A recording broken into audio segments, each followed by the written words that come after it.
Okay, so now we've talked about proper cleaning and sanitation. Let's talk about the other paramount thing that you need to know is proper fermentation temperature. So why is that important? Well, if you ferment a beer too low, if it's too cold, the yeast is going to stay dormant, or it's going to go dormant, and it's not going to do its thing. It's not going to get up there and do its thing and create CO2 and alcohol. It's just going to lay dormant in your wort, and your beer is not going to convert. Your wort is not going to convert into beer, okay?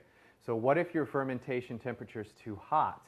Well, you run the risk of potentially killing the yeast off at a temperature that's too hot for them, and that's not a good thing. So you don't want to have, yeast suicide in your beer, which again, it's not going to do its thing, and you're not going to have alcohol. You're going to have probably just still some sweet grain water, okay?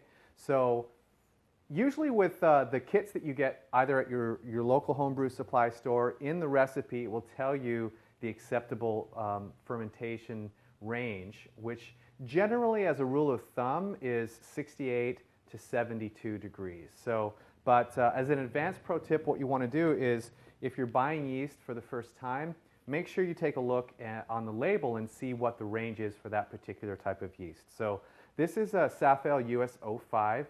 This is the yeast that we're going to be using on our brew day. And it's very forgiving. So this yeast has a range of 53 to 77 degrees Fahrenheit. That's quite a range. This is a very versatile yeast. It's very widely used in a lot of homebrewed beers.